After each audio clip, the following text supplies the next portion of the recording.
There we are. I still don't see you. You don't see me? I'm in. No. I'm in the stream, so I'm good. Hopefully, Okay. I'm in my OBS or my Streamlabs. So. Okay, I see you because I have the chat pulled up. It's also got our video, so I see you there, and we're in space. All right, we are live on D live on Twitch as well, and are we on YouTube? Oh yeah, we on all the tubes. Everywhere. We're going multi-platform, fully digital. Here at Beyond the Controller. Hey everybody, and welcome back. I'm Gladys, of course. With me as always is Cryptic Panther. Hey everybody. And Fatty. What's up? Let's nail this down. Which direction are you guys? So if I have to point or flick off at one of you, where am I? You're above me and above Fatty. You're direct. You're yeah, both below. We're both. Yeah, so you're above me and Fatty's below me. That's right. Yeah. Okay. But we are finally back here together after missing a week. We missed our game of the week, and it's totally my fault. I had to have my wisdom teeth removed. Nothing I can do about it. Total emergency, and we're back now. I'm back. We're ready to tackle this episode of Gaming News and Updates. Live on D Live for the first time.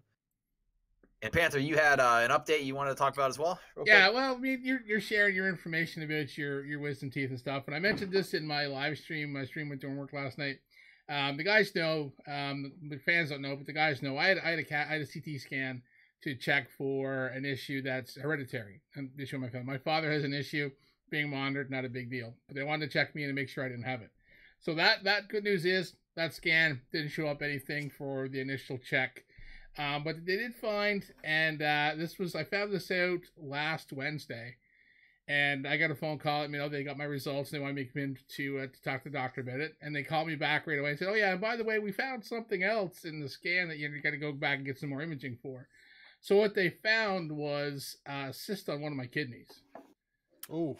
So it's my doctor. When I talked to her, she is like, it's really small. It's nothing to be alarmed about. Send me in for some more imaging just to find out what type of cyst it is. And like, it's not a big concern. There's not a big rush to get me in. There's no surgery scheduled, nothing dangerous. But yeah, I mean, I'll tell you though, get a little real here, man. I suffered pretty bad for a few days. It was tough. Because the initial phone call I got, they didn't tell me because it was a receptionist that called me. She didn't tell me what they found. They just said they found something on my kidney and I was sent in for a different scan. So I was like, all the fucking alarm bells going off in your head. You're like, what's this all about, right? So for a few days, I stayed off the internet. I didn't go checking the WebMD bullshit. So, because they didn't tell me what it was. They didn't tell me it was a cyst over the phone because, the receptionist's not going to give me my medical report. So, right. For quite a few days, it was pretty stressful sitting there going, shit, what the hell, man? What is it? The first thing you think of is cancer, right? First thing you think of, it's that.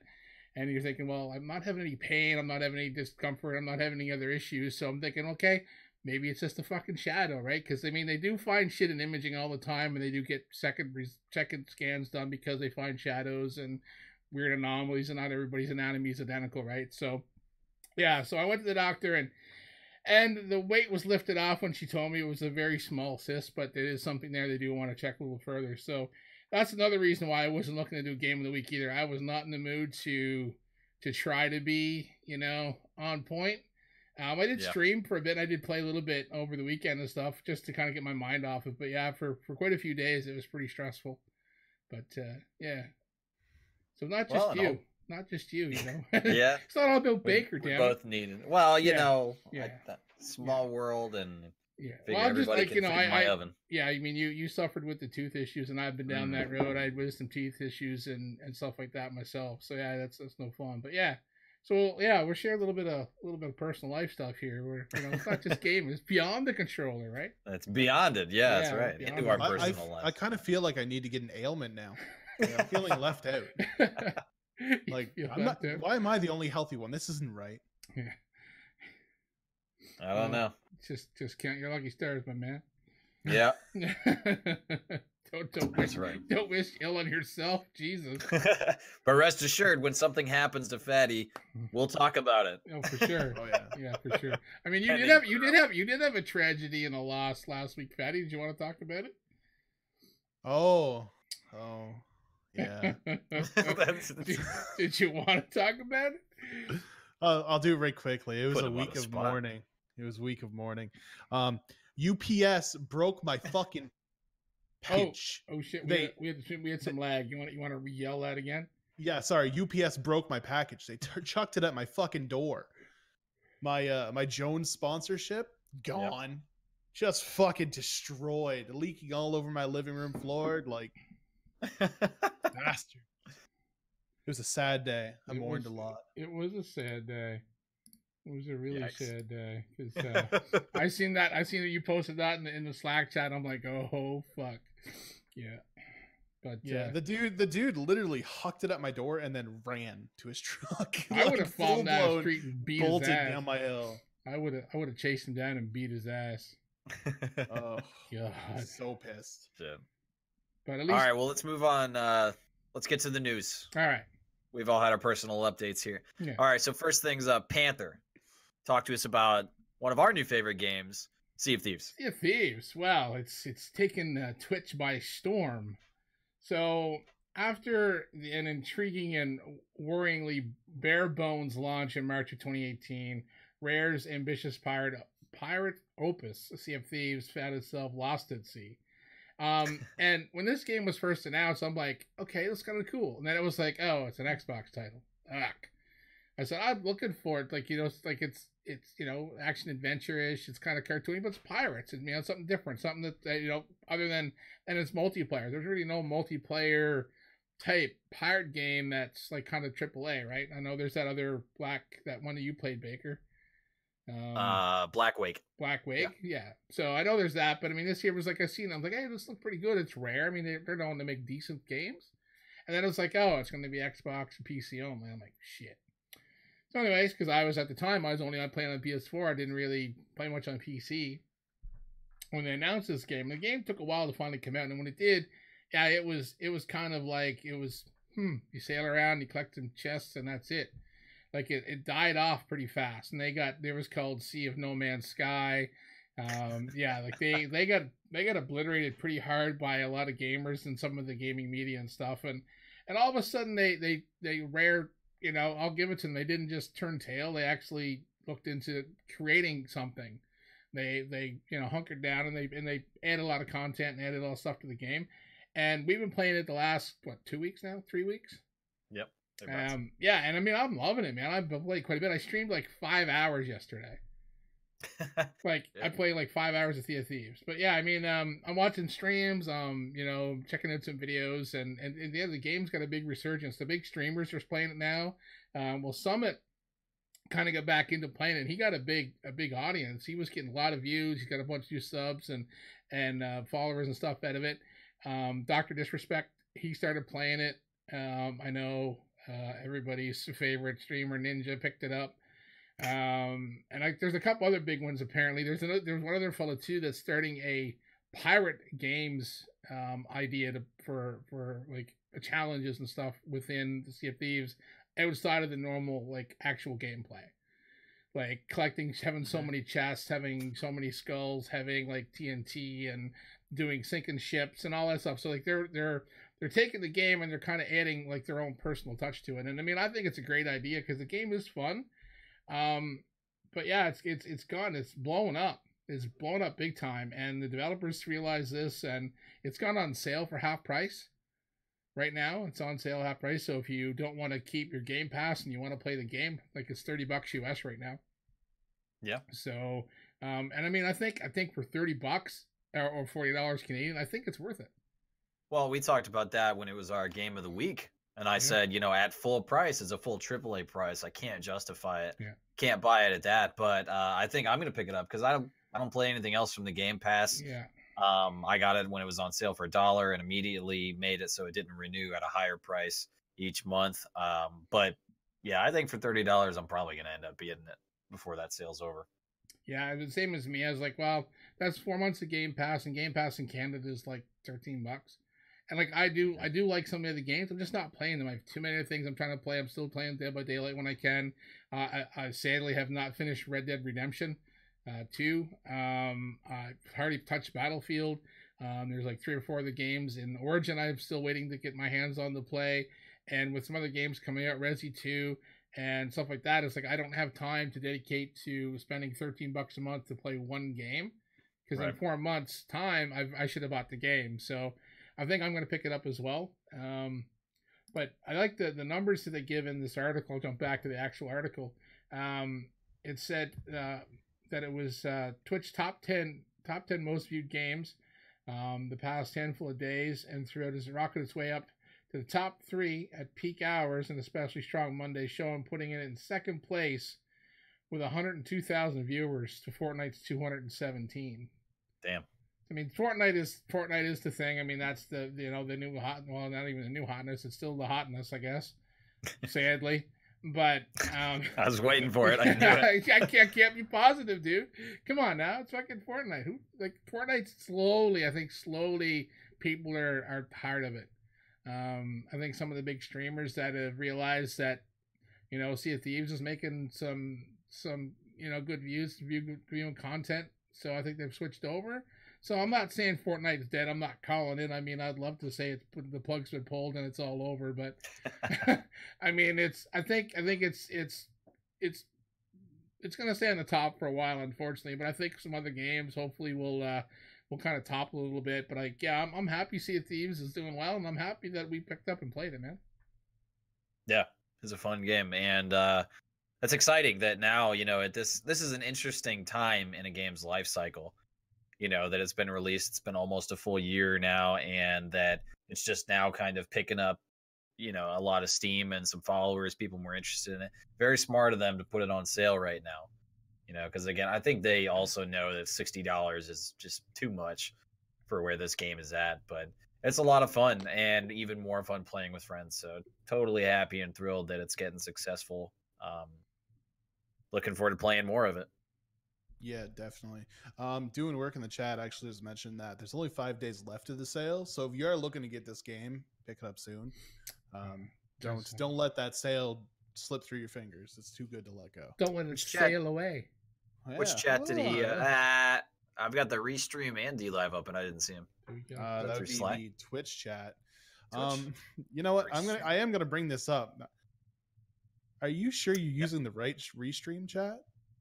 Because even on the stream, there's nothing coming up, but it's populating. Panther linked it to me. I just pulled his, but yeah, the one that he's got on. Log out of his Restream first. Nah, I wasn't in my Restream. It was just there. It was there, and I refreshed it, and it's gone again. Tell work to type. Work. Let's type something else. Because I had problems with my Restream before, not showing my chats. And I'm checking it in the stream now. There it is. Blame it on the Canadian. There you go. Yeah, it's working now. I had the right Restream. It was Restream's fault. Suck it. I still don't see it on the Restream that you broadcast. Oh, no, there it is. Yeah. I see it. It's up now. Okay. Weird. There we go. Don't blame it on Canada, man. I don't know. I mean, I've got it up on my screen independently, and I still don't see it. Refresh. Blame Canada. I hit refresh. Yeah, but to bring it back to topic, Pirates, they're good. Yay, Pirates. Yeah. That's right. I had a lot of fun with it. I need to jump back on. You guys have been playing nonstop, and I haven't played a single bit this week. I haven't either, man. I haven't really gamed this whole time. Yeah. Well, the day after, you've been like half dead, so right. Yeah. Well, and working the other half. You either been suffering or you've been suffering at work, so yeah, have any chance to play. We need to jump on, and we need to stream the shit out of this stuff, man. We need to play some more. For sure. Although it has given me a great excuse at work to just not think clearly and not do maths and stuff. So like yesterday at work, just a brief story interlude here, story time. So somebody was talking to me about their overtime, and they want to know how many hours they've got, because on Fridays we have to cut, make sure nobody gets it. So I was talking to them, oh, you worked this and this and this, and yesterday you worked this much over, and they're like, no, I didn't. I said, oh, what do you mean? And I said, oh, okay, I'm sorry, today's Thursday. It wasn't, kids. It was Friday. So I didn't even know what day it was. And so they're like, are you okay? And I'm just like, drugs are bad. Well, I know like you feel that drug related is my wife usually works Fridays. She never gets Fridays off unless she's on vacation. So anyways, she had to change her schedule at work because they had a conference call and shit. So anyways, she was off Friday, and I'm always off Fridays. So like I'm sitting there Friday morning, I pulled up YouTube because there's a video that gets uploaded late Friday afternoons that we usually watch together. So I pulled up YouTube and I'm like, why is the fucking video not up yet? I'm like, oh wait, it's fucking Friday morning. It's not Saturday morning. Like 3 or 4 times throughout the day, she kept thinking it was Saturday. I kept thinking it was Saturday. It was like fucking screwing with me, man. So you don't even need drugs to forget what fucking day of the week it is. Just change your normal schedule, dude. It's fuck you right up. Yeah, pretty much. Shit. All right, so let's get back into it. Moving past Twitch and Sea of Thieves, Fatty, something kind of strange I think is happening with esports. What is going on? All right, let me try to get my best farmer voice going. Do y'all ever want to win money and play in a competition where you plant seeds and ride tractors? Hell yeah! Because if you do, the seeds of success. did you ever want to win some money by pushing pigs and hurdling sheep and all that other farmer shit that I don't understand? If you did, then boy, do I have the esports series for you. It is called the Farming Simulator League. Fuck, I can't believe this is a thing. I'm so excited that it's a thing.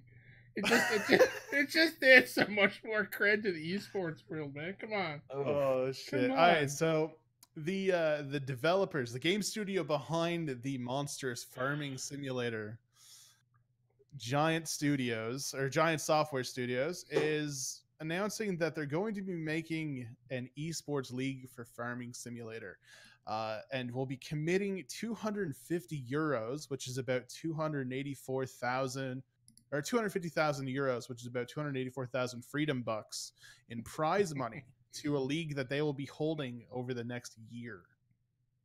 That's a shit ton of money to farm on a game. 200. Yes. I guess what I'm buying after the stream's over, folks. I'm gonna farm it up. 285 grand, and it's not an FPS game. I have a chance of winning. I'm not farming. Yeah.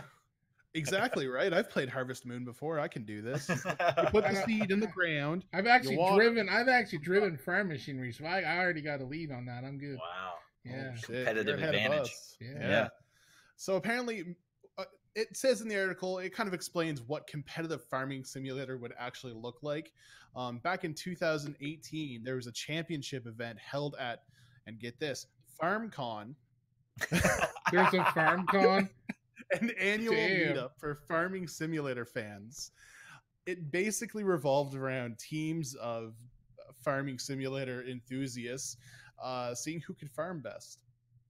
Wow. That's what this is going to look like. They say it's going to basically be a 3 versus 3. So there'll be 3 towards a team, and they'll be going against each other, competing in different farm-themed tasks.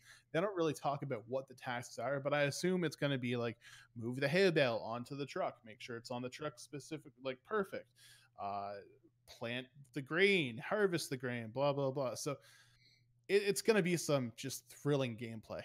Well, I know there's going to be copyright strikes, but they need to call this the Hunger Games. The Hungry Games. The Hungry Games. The Hungry Games. I don't know. I'm excited. I'm excited, man. Imagine someone that's played this game, that's actually knows, like, really can play the game really well, really good at, like, managing it. Like, and that's what they do. And it's like now they have an opportunity to win 285 grand. That's wild, man. What a time to be alive. I tell you. The best part of this whole league that I think is just fantastic is the Giant Software CEO, Krishna Mann, said that instead of having traditional esports sponsors like Rockstar or Logitech or Razer, he's going to get the teams backed by farm equipment manufacturers. So we're going to be teams going up there. John Deere, exactly. Massey, John Deere is going to be entering the esports realm. I can't wait. I'll see all the tractors going to the fields with, like, fucking all pimped out with, like, fucking, they'll have to have computer gear all over labeled on the farm tractors in the fucking fields, man. Like John Deere special NVIDIA 2080 Ti shit. Man, hell yeah. This is awesome. I'm excited. I'm excited. Jeez. I tell you. So you think they show up in like straw hats and overalls? Oh and shit? fuck yeah! You know, like They have to. Well, the one guy on the esports is a furry. They're gonna have one guy show up as a farmer. Fucking right. Well, there's gotta be some sheep costumes too, man. Oh well, well, the furries will be all set. There'll be sheeps and pigs and goats. And I mean, cows. we poke fun, but this is great. You know that there's an opportunity for something as niche as Farming Simulator, and they can win like some serious fucking cash. Like I said, yeah, So that's crazy, it's but it's great. Someone who plays this game and it's actually enjoys it, and has fun at it, and is good at it. I mean, and it's not FPS, so they don't have to be the greatest FPS player to actually get an esports game and do something. So yeah, not that I'd ever do it, but man, I hope this actually turns into something. As funny as it sounds, like fuck it, why not? Well, it already is something. I would say it's already there, because if they can offer almost $300,000 to a top team, I mean that's almost $100,000 each, dude. That's fucking crazy. Yeah. They said they're going to be that each team's going to be going through 10 separate tournaments, and it'll all equate to a final tournament at FarmCon 2020. Okay, so it's a very lengthy process. 10 tournaments sounds like a hell of a lot, though. Yeah, so I mean, for one team to beat. Get practicing on that farm simulator. We have a pretty big John Deere store here. Maybe they'll sponsor a team from PEI. Oh shit! There you go. There you go. ADL, man. Fucking maybe they'll sponsor fucking our milk and our big dairy producer on the island, man. Get some. Patty's already won a sponsorship from tweeting out, so get going, man. Get tweeting. Yeah. Start working on them now. Knocking on some doors. knock, knock, knock. Yes, we need to be sponsored. We're entering a farming simulator esports league to be like. I know you're a farmer. Have you heard of esports? Shit. Too funny. Oh man. That is great. That is great. All right, so totally switching gears here. We're gonna switch to the next topic here, and some AI. And normally the stories we hear about AI are either scary or just interesting. This is now actively involved in gaming, and from as far as I'm aware, the first time. We're now talking about Google's DeepMind AI and how it just beat two competitive pros at Starcraft 2. This is one of the most sophisticated and involved strategy games that has ever been made, Starcraft 1 and 2. It's had a huge competitive following ever since it was first released, StarCraft that is, and it's never fallen off. StarCraft 2 is still a hugely competitive game, still has an esports presence as well. So this AI, which is named Alpha Star, has beat two competitive players, one guy from Team Liquid, and that was, I don't know how to pronounce this game. That looks Polish or something. I guess he goes by Mana, and then another one that goes by TLO. And it won 5 games to zip in 2 separate 5-game series. Jesus. Yeah, so it stomped them. So talking about the AI, it appears that it actually is so sophisticated. Each time you play it, it's like playing a different person each game. The foundation and neural network was based on a bunch of replays of human StarCraft 2 matches.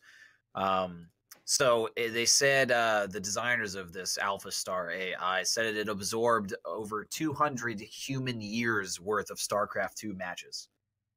That's how it learned. What? One of the yeah. That's fucking crazy. Yes. So it watched so many replays. It was like a person sat and watched 200 years worth of replays. That's the information this absorbed. Now, the really interesting thing for me in this article wasn't that, because, I mean, that's to be expected. They put a ton of information into this. That's how an AI learns its information. Right. So I figured it'd be crazy like that. But talking about the average actions per minute, shortened to APM, it's a measure of how many clicks and key presses a player performs every 60 seconds. Alpha Star's actions per minute averaged out at 280. And its delay between observation and action was 350 milliseconds on average. Both of those numbers are actually slower than recorded StarCraft pros on average. Most StarCraft pros have higher actions per minute than 280, and they react faster than 350 milliseconds. Excuse me. They have a faster reaction time than 350 milliseconds. Yes.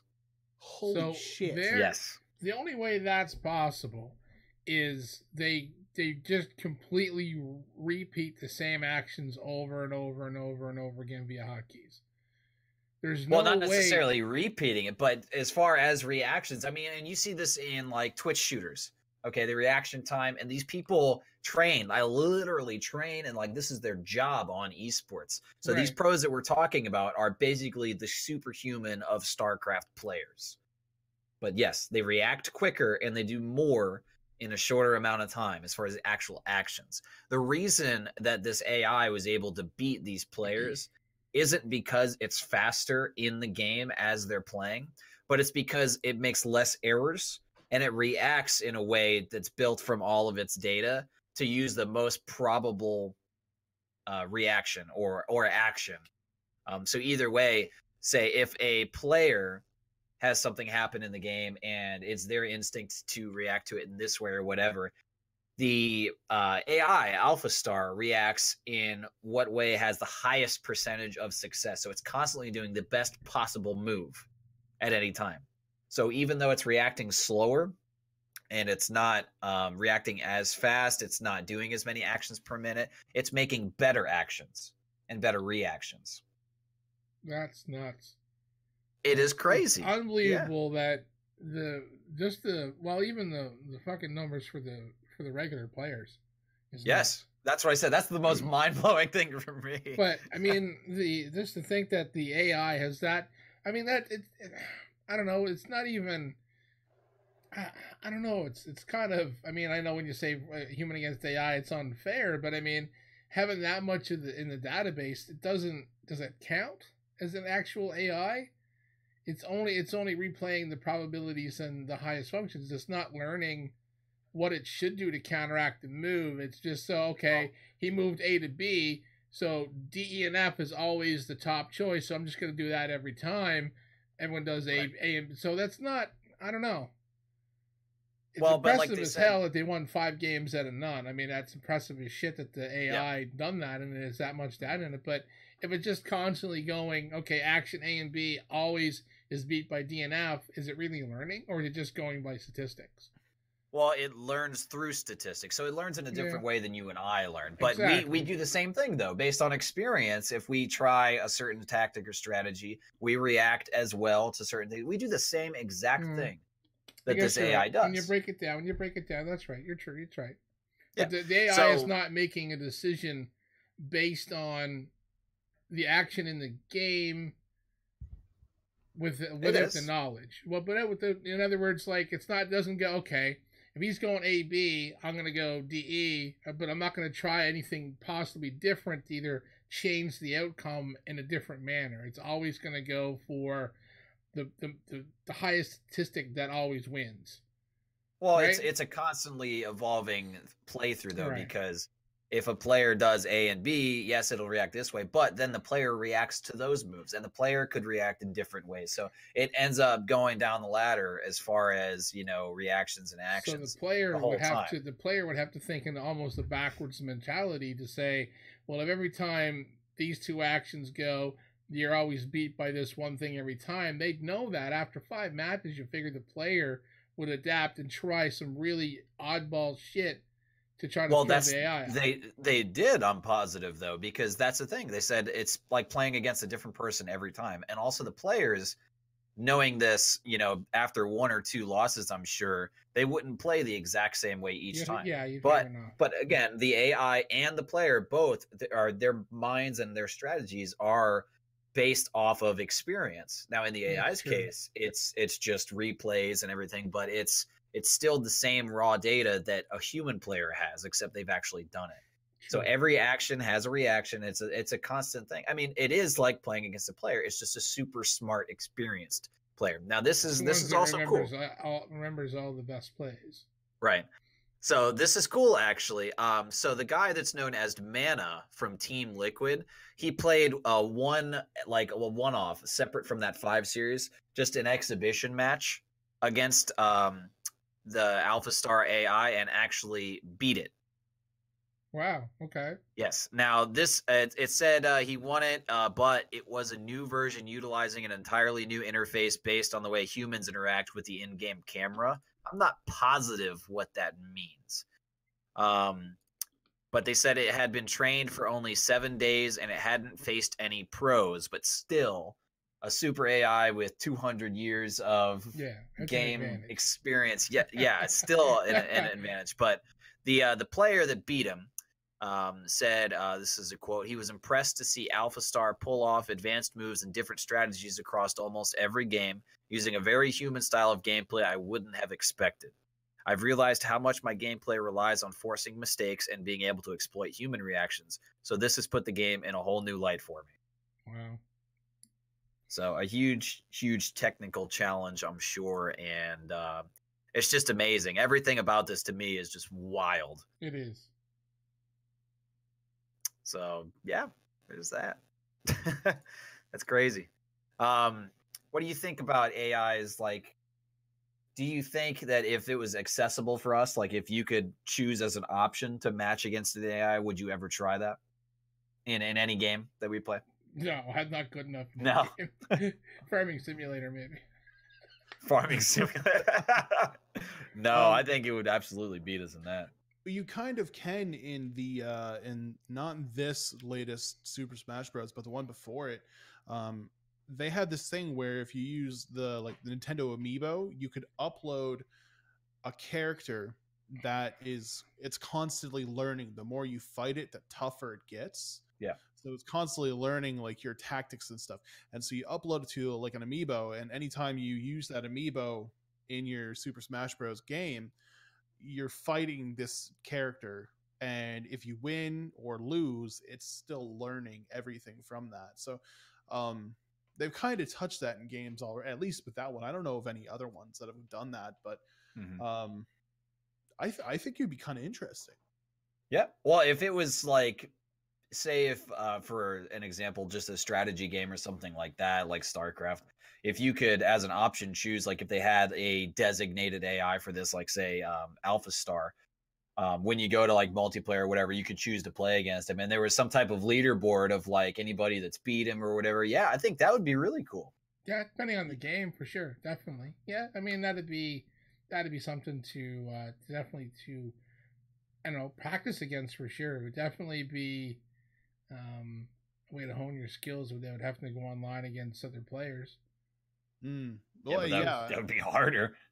Yeah, but I mean that's the thing though. I mean, instead of jumping on and facing a random person that is going to play in a manner that you have no idea what their skill level is, going against the AI, if you could choose a skill level of the AI and then eventually work your way up until the AI always picks the best optimal response to your action, then yeah, I mean it definitely would be interesting in certain games. I mean, I don't know if it'd work in all games, but in some games it definitely would be interesting for something that smart to challenge it.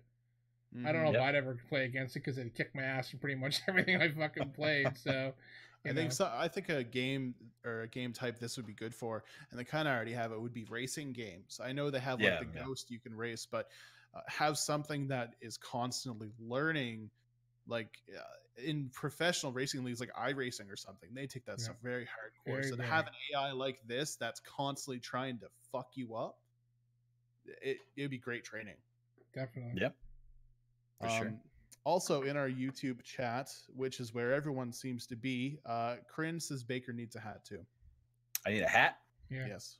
I don't have one near me. Yeah. Well, for next stream. Yeah. Okay. Well, let's move on. Panther. We've got a kind of a strange decision here from GameStop. What's going on with them? So GameStop is canceling Kingdom Hearts 3 pre-orders of the PlayStation 4. Pro orders, sorry. The Pro. So it says here, oh Jesus, here we go. This is amazing. Right here on stream, folks. Yeah, I'm gonna mess everything up. All right. Okay. I got Holy shit. All right. it's just gonna fall. It's gonna fuck me up. All right, I got it. As long as it doesn't knock your mic over. All right. Yeah, no, I'm good. Let's go. So players are saying their pre-orders for limited edition Kingdom Hearts 3 themed PlayStation 4 Pro consoles are being canceled by GameStop, and they're not happy. I wonder why. So in the article, I mean, it shows the image you see it in the stream there, but I'm looking at a separate window for an article. But yeah, I mean, it's a cool black controller, and I mean, the PlayStation 4 has some logo crap on it, whatever. Yeah. I mean, nothing super cool, but you know, people that are in the Kingdom Hearts, and apparently people are into it. So in honor of the long-awaited Kingdom Hearts 3, Sony's released a limited edition version of the PlayStation 4 Pro with characters and from the series. The special PS4 Pro also comes with a copy of the game. Diehard fans were able to pre-order this console in December from GameStop. The only retail where you could buy it in the US and Canada. Now, with only a few more days until release, many fans are saying their pre-orders have been canceled. So within a few days of release, like this game is coming out like really soon. Yeah. I'm not sure the exact date. But yeah, like, I mean, these people have pre-ordered the console and the game, and they find out with less than a week to go that they're like, nah, we're canceling it. And they're not happy. I don't know why they wouldn't be ecstatic. I mean, come on. Come on, fucking Kotaku. Like, what kind of writing is that? Oh, the people aren't happy. No shit. Now you could put the money towards something better spent instead of a shitty PS4 Pro with a Kingdom Hearts logo. Don't say shitty PS4 Pro. It's just a shitty logos on it. They should have got the white Destiny 2 one. That's all shit. Hey, the console. Hey, at least my console doesn't have any fucking Destiny 2 logos on it. Just plain white, which I think is cool. Anyways, so dozens of players on Reddit and Twitter have said they've received an email from GameStop saying their pre-orders were canceled and offered a $25 gift certificate in exchange. Customers. What? They didn't say why. Like, a few days before, the timing on that is the real fuck you. Right. So GameStop's customer service Twitter account has been telling players that the item is out of stock and will not be receiving any more from Sony. The account later clarified that GameStop oversold on pre-orders for the limited edition PlayStation 4 Pro, and unfortunately some orders had to be canceled. Wow. Guess who had an order canceled received a $25 gift coupon. Kotaku reached out for GameStop regarding the canceled pre-orders, but did not receive a response in time for publication. So they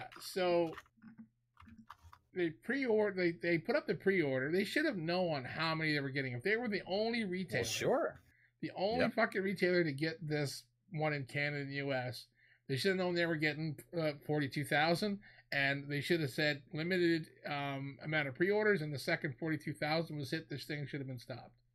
Yes. Actually, should have been stopped at with 200 or 300 left to make sure that all the orders were processed properly before, and then said, okay, all pre-orders are closed. Make sure they got those sorted and set up. Okay, we got them all locked away. We have 100 left, and then put them up to 100. You know, I mean, get your fucking shit together. I mean, as far as I'm concerned, I mean, like, as the big as this mistake is, it's a black mark on it. It makes Sony look bad. It's not really Sony's fault, but it makes them look bad. I'd be pulling the fucking exclusive deals from GameStop fucking right quick. Or limiting their amount of them. It's just really irresponsible. Yeah. I mean, I like to see the numbers. I'd like to see the numbers, how many they oversold.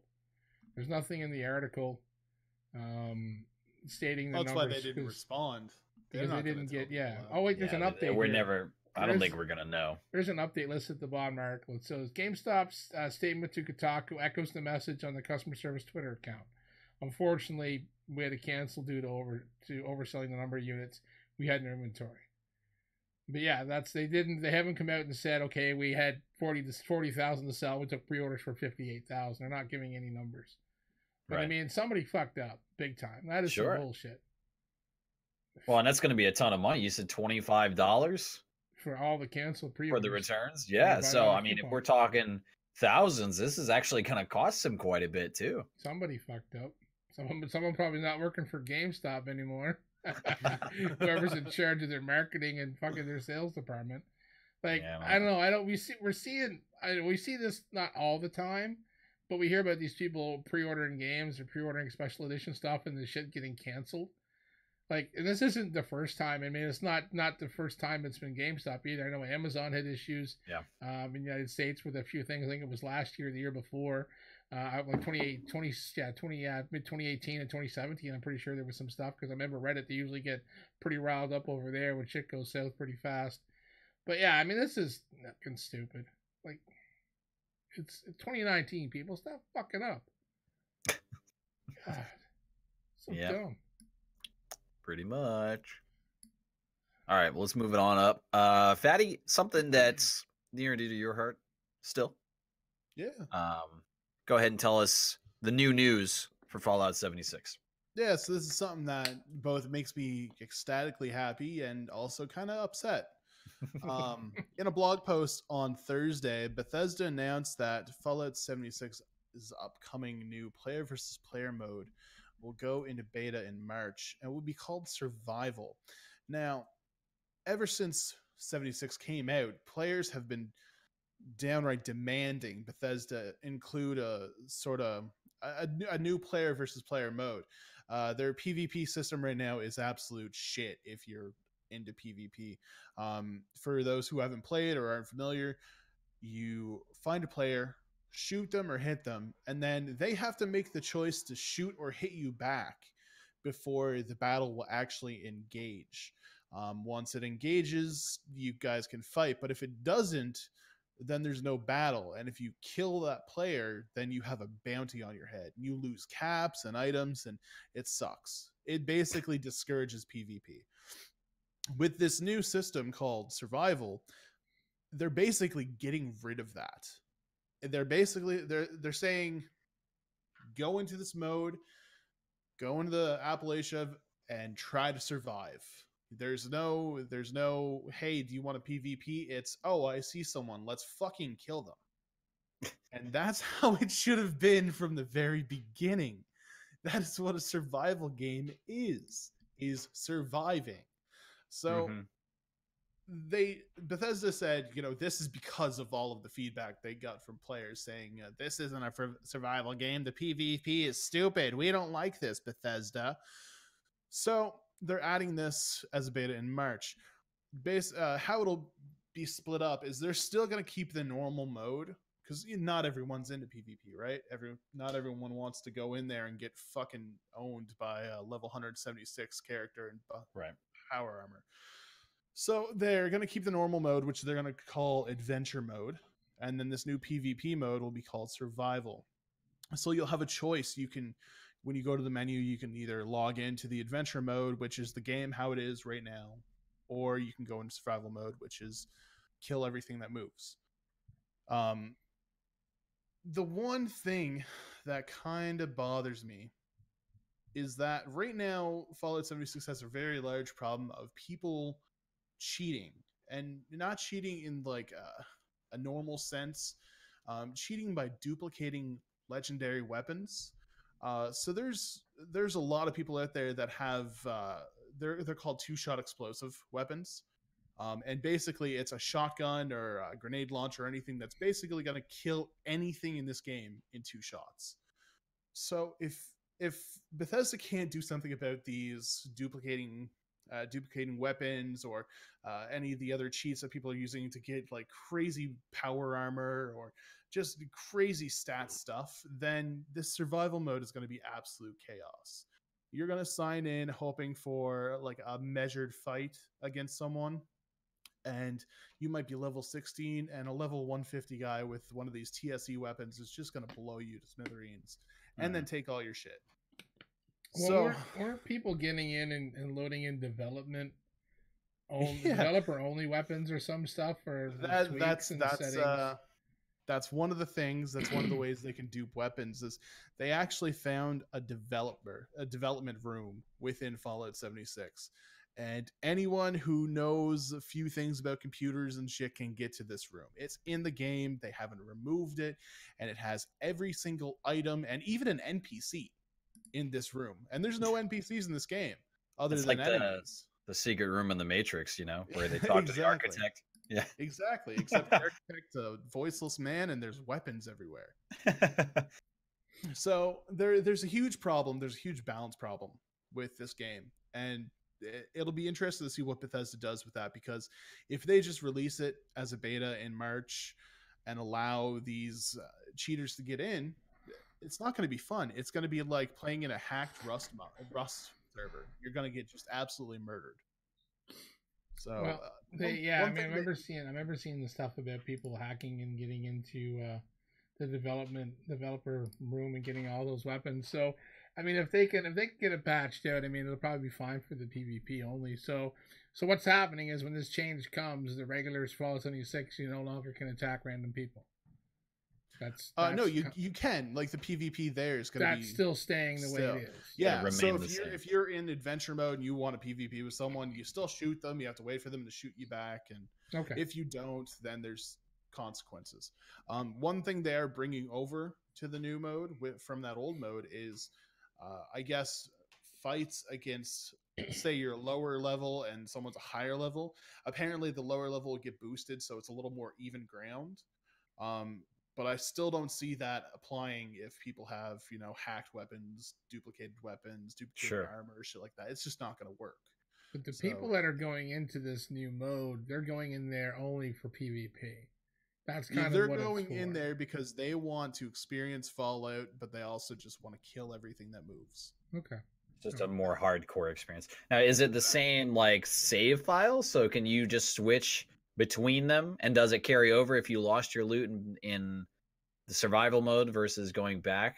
Yes. So if you go in adventure mode, you get a bunch of equipment.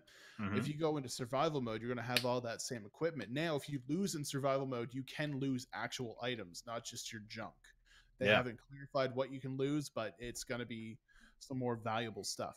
If you lose that stuff in survival and then go back to adventure, it's still going to be gone. So you can take a risk going into that to actually losing gear. Yeah. Wow.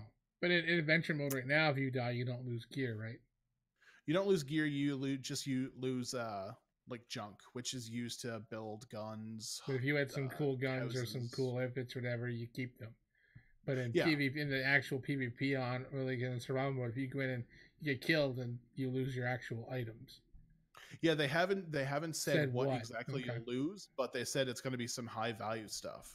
Damn, that's some fucking sounds risk. like shit to me, man. Yeah, that's some fucking risk. That's a big risk, but it's what players want, and I can see why. I mean, I've tried to get into a few fights on Fallout, and it just doesn't work. Well, I think that they should, if they're introducing a separate game mode, they should keep it separate to where it's a different save, I think. What they have recommended is that you can create multiple characters. Yeah. So they recommend you create a new character for the survival mode, because it's gonna make it funner, and it'll reduce the risk of losing all your cool ass shit that you fought for. Okay. Well, that makes more sense. Okay. All right. So then let's move on here. If we've got nothing else to say on that. Panther's favorite topic. The only thing I want to say is beard break. Oh, beard break. I'm probably shaving mine a bit. What? Oh. Yeah. What? Yeah. Why? It's getting very unkept and itchy. Just trim it up a little, man. Don't gotta shave it all. Oh yeah. Well, I don't know. We'll see. Oh shit. I might just go full dad stash. We might get to see the jowls. Yeah. My work has a 2-inch hair limit on my face. I've worked somewhere where that happens too. I have a limit, but it's usually my wife, bitches. or if it's around like a big family dinner time, my mom's like, if you don't get that fucking beard trimmed up, I ain't feeding you. Jeez. And I like to eat. My mom's a good cook, so I'm like, all right, I'll go trim it up. Yeah. Fair enough. That's the way it works around here for me. Gosh. All right. So, anyways, we're gonna keep moving on here. Gonna talk about Fortnite because it's Panther's favorite topic. But another thing, actually, two of Panther's favorite topics: Fortnite and the Switch. Yeah. I'm just gonna fall asleep here. Sure, just tap out for a few minutes. It turns out, to the surprise of absolutely no one, that playing Fortnite at a lower frame rate at 30 frames per second offers a slight disadvantage in shootouts compared to opponents that are operating at a higher frame rate. I want to say this. Yeah. Our buddy Uber, Mr. Fortnite, Mr. Switch, he's admitted that playing Fortnite on the Switch is fucking utter garbage. I just wanted to make sure that everyone knew that. There you go. I'm happy now. Yeah. Okay. So they discovered this. Digital Foundry introduced some new data into the discussion, I guess, and they said that playing Fortnite on PC at 3 different frame rates, 30 frames per second, 60 frames per second, and 300 frames per second. If you fire a gun at 30 frames, it fires approximately 5.2% slower than at 60 frames. So it's marginal, but still, for these, pro gamers or people that respond quicker, that are used to FPS games and they react in a quicker way, it will make a difference for them. But for most people, they probably won't notice. But still, if you're running a PC at a higher frame rate, it's not going to be a discernible advantage, but it's still something. Everyone else will just be doing basically a little less damage per second. The theory is just basically that it's Unreal Engine 4 and how it links gunfire to frame output, and it syncs together a little slower, I guess, on the Switch. Epic Games spokesperson said that they're working on a fix and they're aware of it, but won't go into any more detail. But basically, just again, to the surprise of nobody, the Switch performs less well on a current game, even something as simple as Fortnite. So, not shocked. I don't really care either way, but for people on the Switch, if you're playing against somebody else, cross-platform. See, that's the problem with whenever you talk PC gaming is that's why like the PS4, when you're on the PS4, when you're on an Xbox, you're playing against other players playing at the same frame rates, same resolutions in most cases, unless it's a Pro versus a standard or whatever X. But I mean, when the PS4 and the Xbox One launched, when you're playing against somebody on that console, you're both playing at 1080-70 or 1080-60, depending on whatever the game is. Yep. Or 1080-30, sorry, 1080-30, 1080-60. So when you get to PC gaming, some people play and they have machine can run, like mine will run over 60 frames, but my monitor will only allow me to run 60 hertz, so I get screen tearing if I run anything over 60. So anything 1080 and 60 is if someone's running an older equipment, they're at a disadvantage in frame rates, right? And same as resolutions as well. When you talk like 1440p versus or 1440 versus 1080, etc. So I mean, when you're talking someone on a Switch, especially the handheld version, playing on that tiny screen at 30 frames, and you're cross-platforming against someone someone running a 2080 Ti and playing the game at fucking 144 hertz, they're gonna smoke the Switch player every time. Yep. And unless the person on the fucking PC is like Uber, we're not very good. But yeah, it is a slight advantage. That's the thing. So I mean, I don't know. I mean, like this whole cross-platform for shooters to me is something that, I mean, I know you can opt out of it. You don't have to cross-platform, but everyone getting all worked up and all freaked out and screaming at Sony for cross-platform and everything. It's like, well, it doesn't work across all platforms because mouse and keyboard versus controller, 90% of the time, mouse and keyboard's going to win in a shooter. Yeah. So, like, I don't know. Cross-platform to me in shooters is kind of strange. But I mean, if everyone's on the Switch, everyone's playing at the same disadvantage, so it's not really an issue, right? Possibly. So, I mean, yeah, if it's just Switch players versus Switch players, that's one thing. It's a level playing. But it's not. So well, I mean, yeah, but if you don't have to opt into cross-platform. You can not play against other players on other consoles or other platforms. So if you're on the Switch, playing your Switch, you'd be happy, I guess, that you're at 30 frames. Yeah. But it's not just the Switch, and like I pointed out in what the article states, is that a low-end PC versus a high-end PC, even playing there, still offers that same advantage or disadvantage based on which user you are. So running a low-end PC and playing this at a lower FPS versus somebody with, like you said, a 2080 Ti, they're gonna be playing, with a slight competitive advantage based on their gear. Right. So wouldn't that run for the other consoles too? Like if you had an Xbox One versus an Xbox One X, wouldn't you get that same disadvantage? If they're running at a different frame rate, yeah. Yeah, because Xbox One can only do 30, but the One X can do 60. In Fortnite? So yeah. In anything. The One S can only do 30 frames? It can't do 60 frames in anything?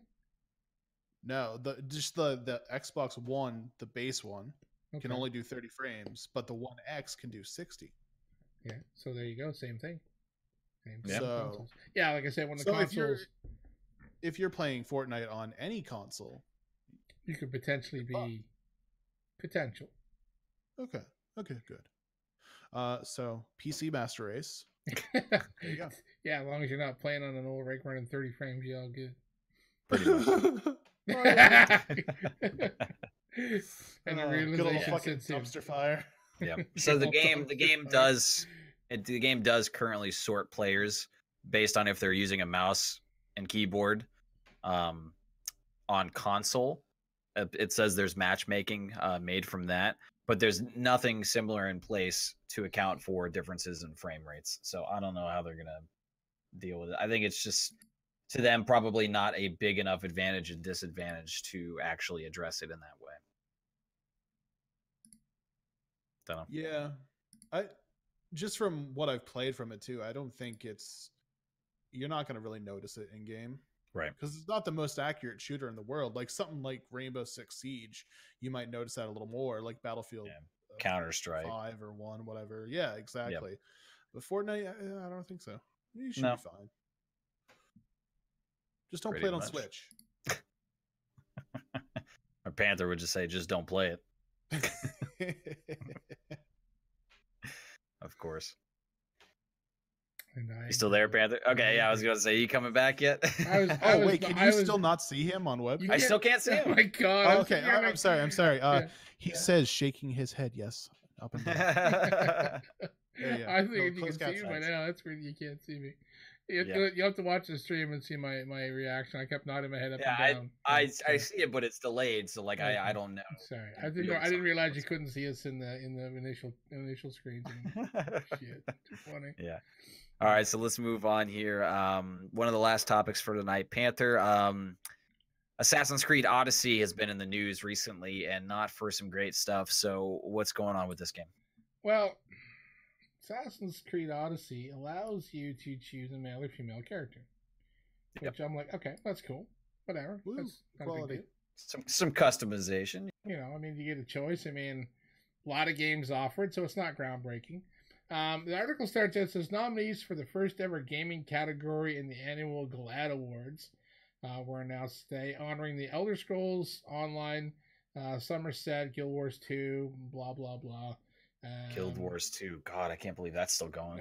Path of Fire, Pillars, like a bunch of games listed here. And it said Assassin's Creed Odyssey for the representation of the LGBTQ characters. The nomination for the last game included an additional explanatory note addressing a controversial required romance in the most recent downloadable expansion. I did see some of this conversation come up on Reddit. I was a big Assassin's Creed fan, and then I stopped playing the Assassin's Creed games, and I tried to get back into Origins. I played a bit of it, and I just lost interest. So I know like quite a bit about the Origin because I did play a bit of it. I watched some videos and a little bit of what was going on, but then this came out, Odyssey, and then people were raving about it. Like it blew up. Everyone's loving it. Like Assassin's Creed's back on top. People are they can't stop playing it. So I was like, okay, you can play as a female character. And then, like I said, this controversy came up on Reddit. So it says, our decision to nominate Assassin's Creed Odyssey is ultimately rooted in the understanding that progress can sometimes be messy. Blair Durkee? I don't know how to pronounce it, dude's name. I'll say, hey, Blair D. A consultant for the LGBTQ advocacy group wrote in a blog post. He went on to say the nominations was sure to raise eyebrows. The raised eyebrows would be due to the turn Odyssey has taken in recent weeks. Since before launch, the ancient Greek adventure Ubisoft drew attention for, among other things, letting players choose to play as a man named Alexio or a woman named Cassandra, and then romance and sleep with any of the handful of male or female characters players might encounter within the game. Sex happened off screen, but characters could choose who to court, including various dialogue options for flirting and developing these relationships. Players have been told by the game's creators they never were forced to have a relationship with any specific character and could role play with their protagonist as having any sexuality in the 100-hour game. This was all reinforced in the game itself with a downloadable expansion released to paying customers last week, including a required straight romance, seemingly for the plot purpose of having a biological child. At worst, this sends a harmful message that sexual orientation can be changed at will, and with the LGBTQ, people can choose to conform to heteronormative explicit. Oh, Jesus Christ. So in other words, they forced you into a straight relationship so you can have a baby based on story play. So everybody in this fucking world knows that two men fucking or two women fucking can't produce a child. So if the story requires a child to be born, you don't have really on our way of doing it. Sorry.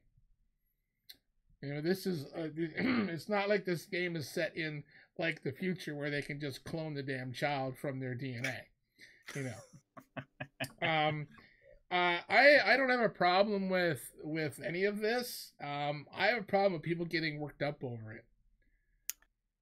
In a sense that if it's story, and I mean, okay, unfortunately, yes. I mean, if you want to play as a dude and just screw dudes in the game, hey, do you, man. Don't bother me. It's not my game, so it's not like I'm being forced to play it or forced to watch it, which wouldn't bother me. If I was playing it, I would probably do both just for fun, just for shits and giggles, you know. Everything. Yeah, why not? Just switch characters and bang everybody. Who cares? You know, that doesn't bother me. But for people to be upset that the storyline is based on having a child and they're forced into a straight relationship, I mean, outside of the person getting basically either raped or raping somebody of the opposite sex, how else would they progress it? Right? Well, and that's just part of the story, though. If this, again, the story that they wrote is about having a baby, yeah, there's only one way to do that. So, I mean, for the sake of the story, that's what's going to happen. I mean, people get so offended that this causes a problem in their actual life, that this virtual game. I mean, how many movies are there about this? How many shows, books, games? I mean, it's a normal thing. Now, I'm not saying that other people's either beliefs or actions or views shouldn't be included in things. They should, because, you know, the variety is the spice of life and everybody should feel included and all that good, happy feeling stuff. But to get upset at a story about people having a straight relationship, that's just a fucking story. Like, it's not, I don't know. To me, this isn't the fight to pick. It's not having anything to do with anything. It's not serious. It's a work of fiction. That they provide you with some choices is great, but that the story went to that direction and that place, I mean, it's just, that's where it does. I mean, it's what it do. That's how it be sometimes. So, I mean, I just don't think this is the biggest deal. I don't see why this was such a huge thing. But, you know, whatever. I mean, people are going to get offended. It's just going to happen, and that's just where we are in 2019. Yeah, I'm a big fan in like free choice. If you want to bang men, bang men. If you want to make love to a woman, make love to a woman. If you want to hump a table, hump a table. I don't care. Sure. I own a game where you date pigeons. So I mean, I'm all for free choice in games, but it's how the story was written in the time it was written. So like, you kind of just got to deal with it. You know, I mean, there were no surrogates or adoption or cloning way back the fuck when. So if they force you into a relationship to further the story, to have the child, if after that you can then change and do whatever, then that's fine. You know, that would maybe smooth things over with some of the people in the community that are upset by it. In other words, after the child, you can choose whether you want to kill your mate or leave them on the side of the road or kick them out of the donkey cart. I don't know, but I mean, yeah, if you get the choice down the road to end that relationship to go back to banging men or women, then that should hopefully pacify them. But to be upset by the sexual orientation of a character in a video game, that is forced upon you due to story, is kind of difficult. I mean, they wrote the story. I mean, like when you play a single player game, you don't get to pick or choose how the story always ends because it's a Right. story driven game. Like, I don't want to spoil it in here, but in The Last of Us, you don't get to pick who lives and who dies. Like, there's no, that choice isn't there, and I guess there's a few choices where you can let people live and die, but in the main direction of the story, you can't decide to kill off the main character halfway through just because you don't like the way they walk. Whoa, spoilers. Calm down. Well, the thing is that games are made for the general market. Normally, it's not specialized and geared towards one specific thing. If it is, it's usually an indie game, but a game is made for mass appeal. The majority of people, and this is just facts, I'm not, discriminating or hating on any groups, but the majority of people are male to female, female to male relationships. That's just a fact. So the majority of games are going to have storylines that reflect that because that's the people that most of the time are going to buy it. Now, we've seen a tremendous amount of games and popular, successful, major AAA titles that let you make these choices to do man-to-man relationships or romances and female to female, or choose which ones. That doesn't have to be put in a box either. There's tons of games that are so inclusive in that way, but still the majority of games will always be about straight relationships. That's not disclaiming or taking away from relationships in the same sex. It's not about that. It's just a story. I mean, it's not about you. Like, Exactly. if you sit home and you get offended because you watch a TV show and there's a straight relationship, I'm sorry, but fucking let it go. I don't get offended when I see a gay relationship on TV or something, I don't write them and I'm offended that you would include this because that's not the way I am. That's what you're doing about this story.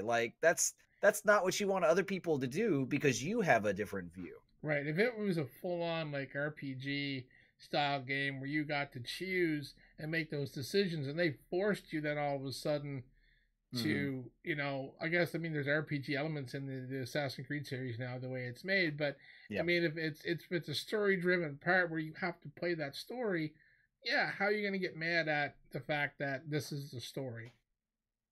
I don't think it wasn't written and done this way to say, okay, I've let you for 90% of the game, I let you be a homosexual. Now you got to bang a woman to get a child, or vice versa. I made you played as a lesbian for 90%. Yep. Now you got to bang a guy to have a child. It's not like the writers and the developers set out to fuck with you and twist it at the end to fuck you over because you chose a gay or a straight character. Mm-hmm. Then that's the thing. I don't know. It's a story-driven game. What are you gonna do? Well, beyond that, this isn't even the base game too. This is extra paid DLC. So you don't have to play this. No. This is purely optional. Also, which is the bigger answer to this outrage to me is that you don't have to fucking play it. The base game will let you make all those decisions that you want. You can, do whatever. You can create a character in your likeness. As far as your relationship choices, you can do all that stuff and never be forced to do anything relationship wise or sexually or romantically, however you want to look at it. That's totally fine. So if you get this DLC though, it's singularly story driven in the sense that this is going to be this, and that. So getting it and then being outraged to me is complete horseshit. And it says here, in response, Ubisoft and the game's creative director made several apologies. First for surprising players, and later in a more nuanced message for letting players down. Yesterday, developers said they would alter some dialogue and a cutscene in the released DLC to better accommodate players who wanted to choose the non-romantic version of the relationship. The DLC won't be changing the character's decision to engage in heterosexual intercourse to have a child, but will apparently more greatly enable the relationship to play out as an utilitarian one that is engaged in an. Why do I get the articles with the big words every time? And I'm reading a lot. So in a sense of like just a means to an end, like yeah, if it's a female character, you'd be like, I like females, but I want a baby, so just let's get this over with. Yeah, that's gonna be the dialogue. Yeah, hand me your mayo. Let's go to town. You know, put some hot sauce on my burrito, baby. That's kind of what it is. They decided to, and I mean that's fine. I mean, I get it. I mean, maybe they could have given you that option or have that earlier. But I mean, I don't know. I mean, fuck. As being a straight male, I guess I don't see the problem. But maybe because we're 3 straight males, maybe that's right. We don't have that perspective. Uber's not here to give us the other. That's fine. Oh shit. Sorry, Uber, if you're watching this, you're probably not. He's not. Probably no. Yeah, he's probably doing things with homeless man's belly buttons. Yep. But yeah, anyways, the end all be all for me on this is that I think the outrage is outrageous, but I refuse to be outraged. Yeah. I'm not buying into it. I think that it's without being dismissive, I'm dismissing this. without being okay. All right. Yeah, I mean it's a non-story. It's a non-starter for me. Yeah, like calm down, don't buy the DLC and go continue blowing dudes. It's all right. Assassin's Creed is still fun without it. Yeah. If you want to, you want to swap hot dogs or trade carpet, hey, we're not going to whatever. No, it's all about docking now. Oh, docking them. Docking yes. The thing? Okay. Yeah. How do you know whose penis will open up to accept the other ones? It's always the girthier one that opens girthier. Up. Yes, that makes sense. Okay. Yeah, there's more space inside. All right, let's move on. Fatty, one of the last topics of the night here. We're getting ready to close this thing down. And Meg, see you in the stream. See the chat. Thanks for watching. Appreciate it. The Switch. What are they doing right? One of the few things that they're doing right, it seems. Yeah, they are selling like hotcakes, much like the Wii did back in 2009. But strangely enough, it's not to gimmicks. A recent study, market research study, was put forward on Wednesday, and it showed that the Switch outsold every console in December. But mainly because of their traditional Nintendo games, not because of any kind of gimmicky motion stuff like they did with the Wii, which made it sell so well. Everyone, of course, back then was interested in their motion technology and all that, and that's largely why it flew off the shelves. I mean, everyone from 9-year-olds to their grandmothers wanted to play Wii Tennis. The Switch, on the other hand, though, is flying off the shelves because they're just going back to normal-ass Nintendo games. Super Smash Bros. Just dropped with great critical acclaim.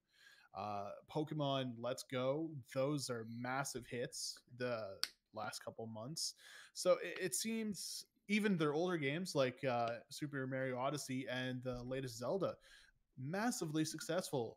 And it's really just driving the Switch. That's what's driving its sales. Mm-hmm. So they did phenomenal for December, outsold the consoles, all the consoles. And it seems like it might give Nintendo a little more confidence to start investing in more of their own games. With the Wii and largely the Wii U, we saw them sort of shift away from the sort of mainstay titles and try to bring in more third-party like offshoot games. There's a lot of Wii Tennis, Wii Sports, Wii Music, stuff like that. With the Wii U was just largely unsupported. So it seems with the Switch, they're bringing it back to the roots. They're busting out the Marios, the Zeldas, the Pokemans, everything. And kids are just, they're eating it up. They love it. So Super Smash Bros., which dropped, I think, the beginning of December or middle of December, topped the 20 best-selling games for the entire year. It didn't top it, sorry, but it came in the top 5. The number 1 was Red Dead Redemption 2. That's not a fucking surprise. Sweet. Followed by Call of Duty Black Ops 4, NBA 2K19, NFL or Madden NFL 19, and then spot number 5 was Super Smash Bros. Ultimate, and that had less than a month to qualify for that 5th spot. So that's kind of a pretty impressive feat for Nintendo. Yep. So with this being, they might see this as a confidence booster to start investing heavily back into their traditional games, and maybe from that we'll see some cool like third party or indie games or weird wonky shit. They released 1-2 Snap and Snipper Clips and other weird ass games, and they weren't critically successful, but they're fun and well done. So maybe we'll see a little bit more of that exploration now that they have this confidence coming back with the successes they got with their normal games. It's hard to say. What do you guys think? Well, I mean, going back to the strong foundation that Nintendo has had as a franchise builder, and they've always lived off those titles. Mm-hmm. Every release, whether there's a gimmick or not, is always there's going to be a new Mario game, there's going to be a new Zelda, Super Smash Bros. There's certain franchises that Nintendo absolutely lives and survives on. That no matter what, these are going to be bangers. These are going to be sellers. These are going to be really, really big mass market titles. And I think that that's been a crutch that they've leaned on for far too long. It's made them make some really weird decisions that I disagree with. But again, it works out for them. Obviously, this is successful. The formula has sustained them for a couple decades now through very strange marketing decisions. Going for the Wii, the motion controls was strange and new, but highly successful. Going to the Wii U, which is basically the same thing, was not as successful. And now on the Switch, it seems the last 3 console generations, as we've talked about, and we've beat that horse until it's dead and buried in the ground, but they pick kind of a weird thing, they roll with it, and I feel like these franchises are what keeps them alive instead of learning from their mistakes. So I'll throw this out as a question. Do you think they should, because obviously they've experimented with their hardware, right? All of their consoles have been fucking weird, and they don't, other than Wii, they don't really pan out. The Wii was successful, but it was stupid. So they'd go back to these traditional games, make bangers, and get that money. Do you think they should just continue down that road of making these traditional games, or do you think they should go back to experimenting more and see if they could possibly pull something out of the hat that's right? I want them to stop with the gimmicks. I want them to make a serious console, which is what I was excited for before the Switch was announced in detail. When we knew that they were making a new console, I was excited. I wanted a real gaming platform from Nintendo for this console generation. I wanted it because I wouldn't buy into the Wii. Didn't care about motion controls. I played it at a friend's house. Yeah, it's cool, but I don't have the PlayStation, Move. I wasn't interested in getting an Xbox with Kinect. I don't want to be that active as I'm gaming. Like, that's tiresome to me, and it's bothersome. I don't want to do it. I don't want to work out and play video games. I just want to sit on my ass and enjoy. I come home from work, and the last thing I want to do is fucking Wii motion controls. Don't want to do it. We should clip that shit right there. Yeah. So for me, I think that they need to stop. I don't care if they want to experiment with games. That's great. We encourage that. That's how we get new, interesting titles. That's how we get breakthrough titles. That's how we continue to break new ground, is people experimenting with different game types and changing up game narratives and all that. Yeah, I mean, any game that exists now today is because somebody took a chance on making a new type of game or a new type of story. I'm the hardware is the fucking problem for me. Yeah, I'm the same way with you, Baker. And I've said it multiple times. Whenever they said that the new Nintendo was coming, I'm like, sweet, like, let's see what this got. Like, I'm excited. I mean, like, yeah, I played Wii. I never had a Wii U. Played Wii. It was it was fun, but it wears off. It gets, after a while, it's like, I'd rather pick up my controller and play my PlayStation. And that's exactly what you said, and I agree. It's fun if you're in a group, over at a friend's place, having a few beers and playing Wii tennis, Wii bowling, whatever. But after a while, it's I mean, who wants to spend a couple hours dancing around their fucking living room like an idiot after working, 8 to 12 hours of the job? Come home and sit down and play. I know a lot of the games you could turn the Wii mode and play like a conventional game. There was some of those as well, but yeah, I mean, it just never caught on in the AAA market. None of the third-party developers wanted to deal with it, and I mean and then that was the downfall to motion controllers with all three platforms. Yeah. Because I mean, eventually, no one wanted to develop the Kinect was a loss. I mean, it had some cool aspects, it had some cool stuff, and then the PlayStation Move never went anywhere. So yeah, I mean, I think they need to build a fucking actual dedicated. If they want to have a portable, they own the portable market with the 3DSs. Yeah. If they want to create like a Switch type console, that's a separate entity. Like maybe you can, I don't know, download games to it that you already own for the big console, but build a damn full on console that's 1080 60, and you sit down in front of it. It's got hard drive in it. It's got like build some memory. Yeah, build it like a fucking actual generation console, so that someone wants to sit down and play Nintendo at home, they got an actual real on hardware experience to deal with, not let me take my console and snap it into this play deck and play. And it just, I don't know. I'm with Baker. Yeah. Let's if they want to take their old games and just keep rehashing the stuff that makes them money, do that, but build a fucking console first. Now, that's interesting, because I've been hearing this argument from you two for a while now that Nintendo needs to make a full-blown console. They have to 1080 60 frames. That's what you guys want. Nintendo arguably hasn't made a serious console since the 90s. I mean, the N64 was, and that's a problem. The N64 was almost a serious console, but it still had a wonky controller. Yeah. Yet they've been largely successful from this point. So what leads you guys to believe that they should make a serious console? Because it's not really what they're about or have ever been. Well, okay. Go ahead. I'll let you have it first. You can't deny the success, but the thing to me is I made this statement, and I wasn't on stream, it wasn't during a podcast, but I was talking to my wife the other day. I was mentioning it. The Wii, or not the Wii, sorry, the Switch. The portable part of the Switch is great for some people.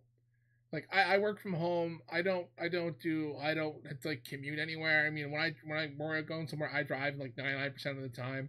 I don't have a long drive to anywhere. I don't commute. I don't have kids. So that handheld console doesn't do it for me.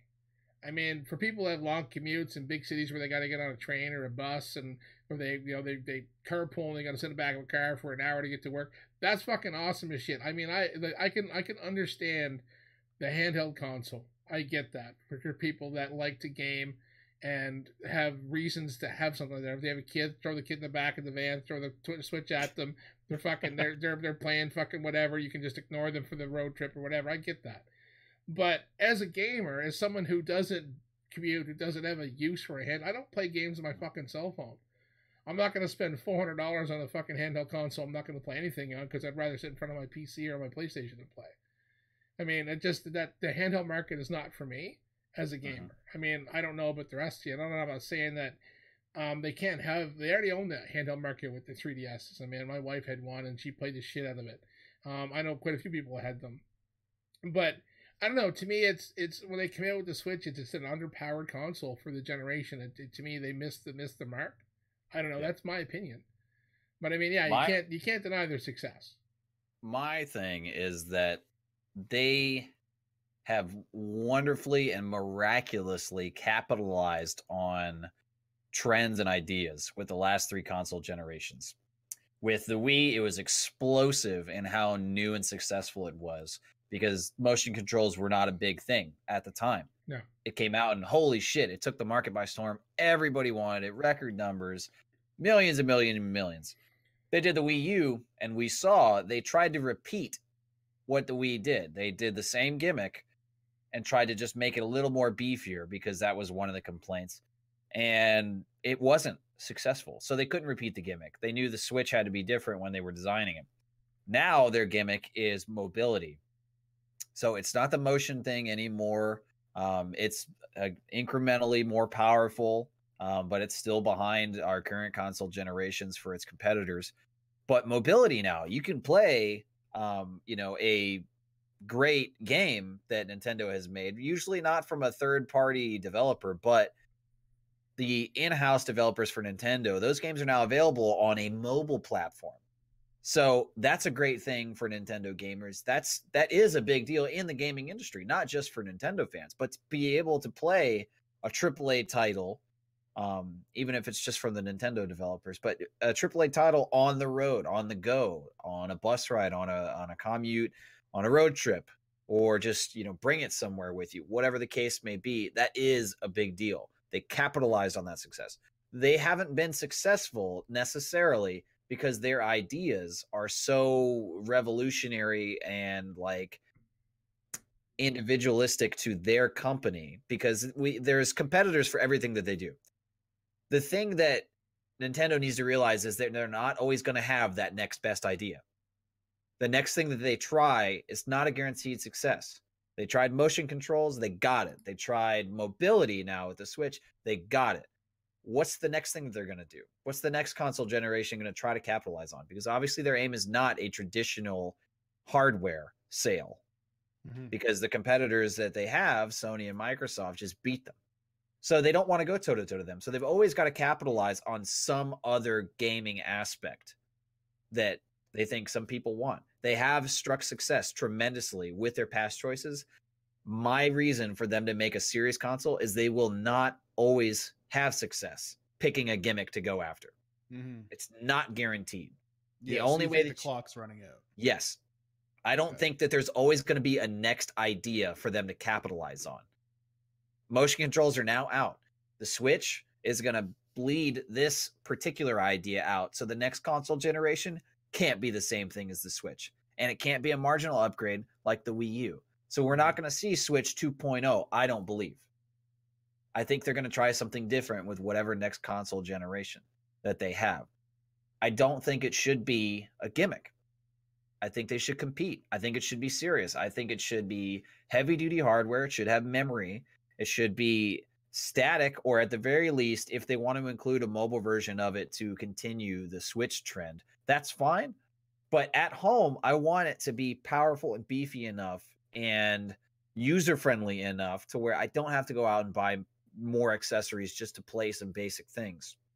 I think that they need to make it beefy and include the vast network of back catalog titles that they refuse to type or to add in.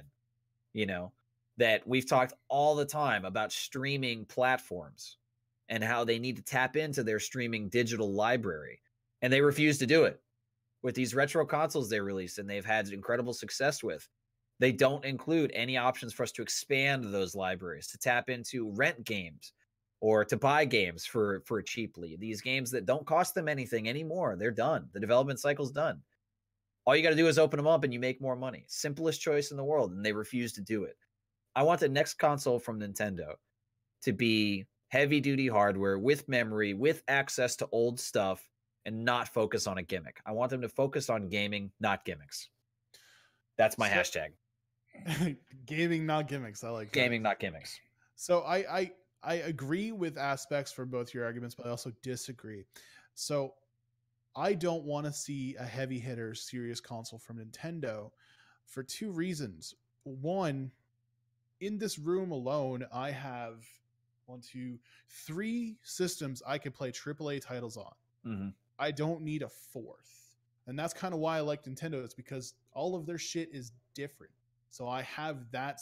I don't have it, but I want that specific console to play those specific stupid games. But my second reason is I don't want to see another console from Nintendo at all. I want them to leave the hardware market and focus on software. There's no reason in 2019 or 2020 where I can't play Super Mario on my fucking Xbox. They need to start making those partnerships and outsourcing their games to these consoles, because the games are what's making the money. Yes, the Switch has sold successfully, but their money's coming from software. Yeah. And it always has come from software. So they need to They can keep the Switch, keep it as their, get rid of the 2DS, keep the Switch. That can be your mobile game because there's really no one else doing that. The Vita's dead. I mean, phones, they're not as powerful, but just go ahead with that. But stop making consoles. Start working with the consoles that are already there. That's what I think Nintendo needs to do. So open it up. Open it up. Allow other people. Okay. Yeah, because that's where their money is in the games. So why not get that on every system that's already out there? That's doing better than you. Because they know that to play their games, they have to buy their consoles. Yeah, I mean, they get to double dip by doing that. Right. Yeah. Oh, so, obviously, yeah. It's obvious to see why they do it. Yeah, I mean, I'd love to see a Mario game on PC or on another console where I can purchase it and play it, but not have to spend $400 on a console. You know, I mean, it definitely would open up the market, but then they wouldn't sell. So yeah, I mean, I get it. I get your point as well. It makes sense. I mean, they could take it, just become straight software. They already have amazing titles. They already have back catalog stuff they can remaster. They can build on their past success of video games and make new content that way and survive for sure. Yeah. Exactly. Like, I agree with Baker that their niche market of these weird consoles is going to die out. Yep. They're not going to have the next best idea one of these times, and they've already proven that with the Wii U. So just cut your losses and look at what you do have. That's what I think Nintendo should do. So we're gonna jump over to the chat right quick because I noticed no one's mentioned anything. Doing work in Mega in there, and doing work like he's got lots of hours in Wii Bowling. And I mean, yeah, I mean that game was fun as shit. I remember playing with some friends when the Wii was out there. It was awesome. And golf. Yeah, tennis even. Tennis. Exactly. Yeah, there was some fun games. There was quite a few games that were actually fun, but yeah, they were only fun for a short period of time. So why didn't they make a badass new DS model instead of the Switch? And that's what I said. Like, they already own the mobile market. Why wouldn't they just commit with the Switch, a tablet, basically the Switch, but only have it as a mobile device and then build an actual console. And I mean, yeah, I mean that's the thing. And it works like, what about mobile VR? I'm like, fuck. Like, what kind of power you need to run a mobile VR, man? The PlayStation 4 VR unit is a beast. So you have to drag a wagon behind you in a fucking generator. Attach it to a Ghostbusters backpack behind you that you have to load. Then he says, do you think that Nintendo still has enough pull to get big developers to make games for a serious console if they were to make one? Yes. I think they do. Absolutely. Yeah, I mean, the third parties build games for 2 consoles now, and sometimes 3 counting PC. And I mean, there is a few developers that do make Switch games as well, so they're developing for those. So yeah, I mean, if the console is serious enough, and they have potential. I mean, if they're building it on a PC platform, I mean, developing for the consoles now must be a lot easier considering everything's built on an x86 platform, same as a PC. So I mean, if they were to build on the same architecture, I mean, I don't see why not. So yeah. But well, the reason right now that we even have to ask this question is because AAA developers have told us bluntly that putting it on the Switch, putting their version of a game on a Switch version, is an inferior product. That it doesn't perform true to their vision, that it doesn't compete with other versions that somebody could play. So for them, it's not a smart business move to put their AAA title on. No, there's been a few developers said they'll never develop for the Switch at all. Yes, it's I mean that's a very clear reason. That's a pretty big blow when you talk about some of the big developers. Like, well, I'll never develop for this console. Like, right? Yeah, but that's think of it this way: do we want those on the Switch? Well, or no, do we not want at those this on point, another console? No, but that's the thing, is that because it's not a serious console, because it's focused on the gimmick and not the game. They don't want to do that because it's bringing it down. It's lowering the bar of what their game can be. So if they made a serious console, we wouldn't be asking this question because developers would jump at the chance. If they could make a similar product and sell it on here, then yes, they would. It's a no-brainer. Of course they would. They would get into that market share of people that only own the Nintendo product. I get that. But okay, we talked about this about launchers before, oversaturation. So let's say the Switch was a competitive console and we had AAA titles on it. Would we want another console where we can buy the same Call of Duty game the fourth fucking time? Well, the thing is, with every console, this is absolutely proven. In the close competitive market that Xbox and PlayStation have had, the difference maker isn't necessarily the technology in the console, it's the exclusives. So it would depend on what Nintendo kept close to his chest. That's true. Like you want, if they opened up the floodgates and released Nintendo products on other consoles, it would be, what would they keep behind? Yeah. Because if they opened it up and said, here, we're gonna put Mario on PC and PS4 and Xbox, they must well close up the hardware division altogether. Sure. Because there'd be no reason to buy a Nintendo product if those games aren't available. It's their exclusives. That's the only reason they sell. And I was surprised the Switch sold initially the way it did when it came out with one fucking game. And well, sorry, two. It came out with a fucking dance party game. Like, I mean, that's the thing. I was surprised that people were willing to throw down. And people were buying fucking consoles on eBay and every other aftermarket seller, like, for fucking your double the price. Yeah. Because they wanted it that bad. I'm like, I couldn't imagine, when a PS4 came out, I lined up to get mine, day one at Walmart. But I mean, shit, if I didn't get one, I would not have been going on eBay and spending $800 to get one. I was fucking surprised the Switch sold the way it did, and with no titles. That blew me away. I mean, I get a new console selling, but with something with no titles, it still sold. I was blown away. I was totally blown away. I mean, I can't deny the success they've had with it, but it's frustrating as someone that grew up in Nintendo going, I don't want to play a Nintendo product because I'm not buying that fucking console.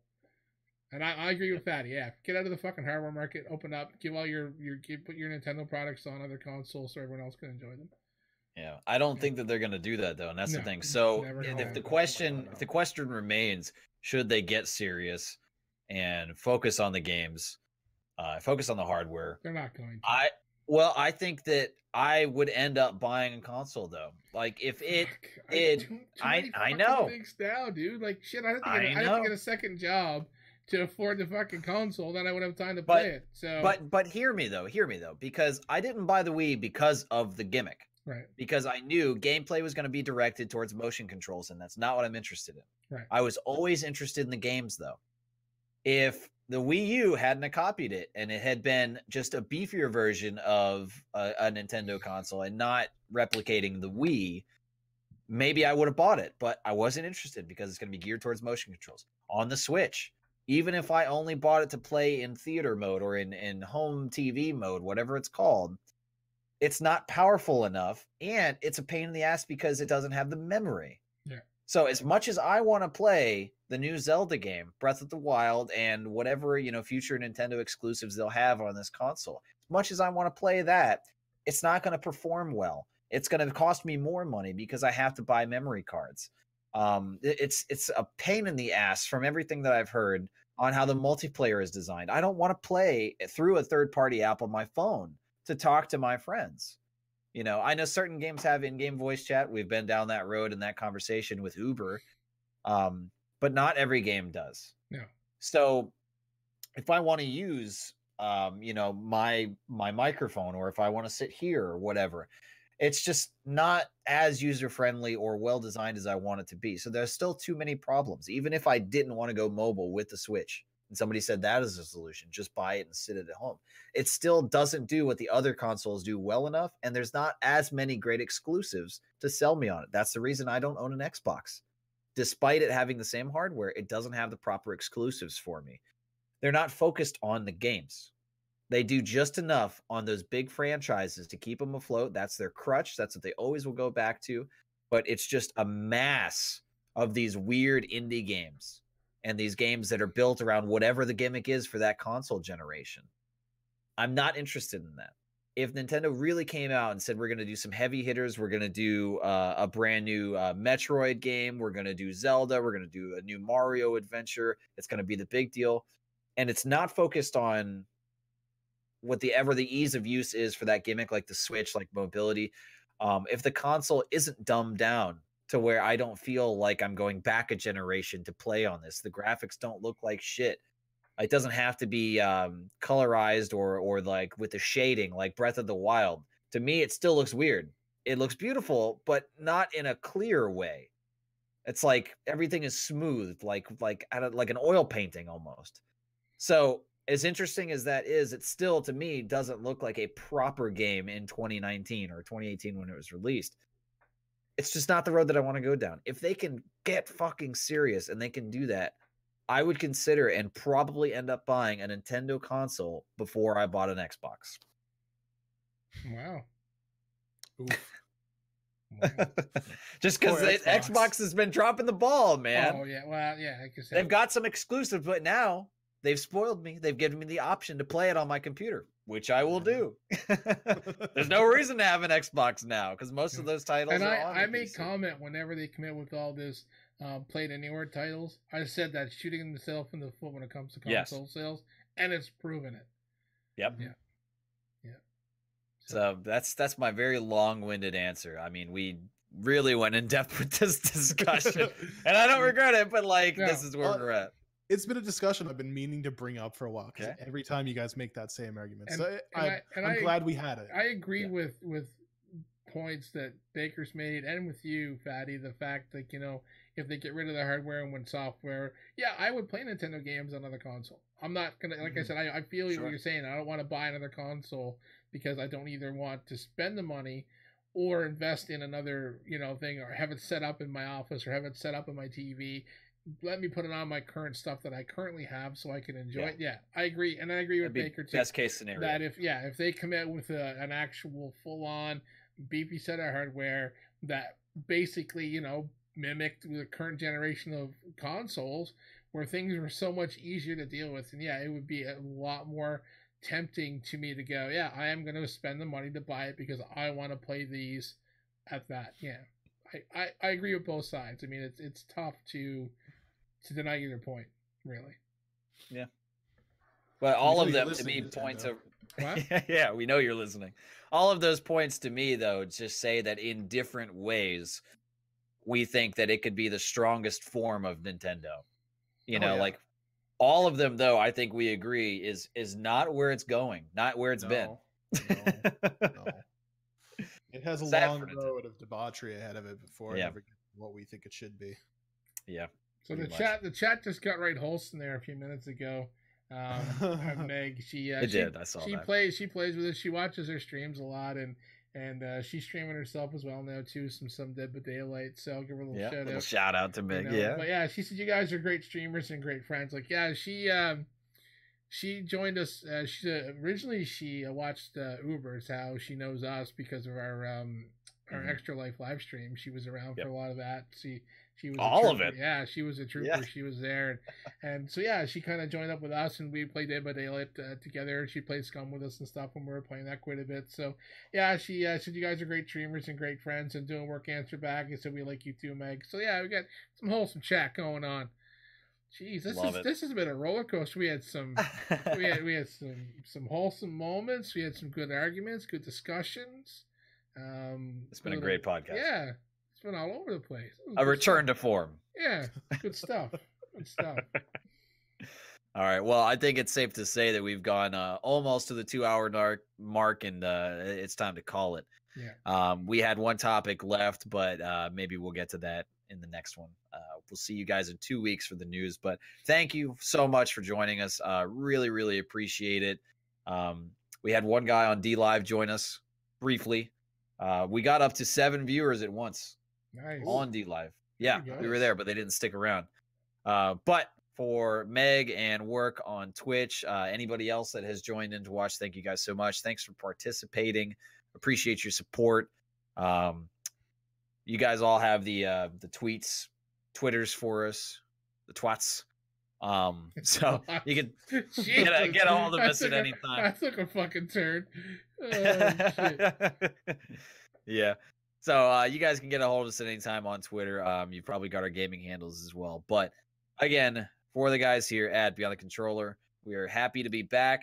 Happy that you've joined us. Thank you so much. And we will see you guys next time in 2 weeks on the next live version of Beyond the Controllers podcast. Thank you guys and take care. Signing off. Kill it.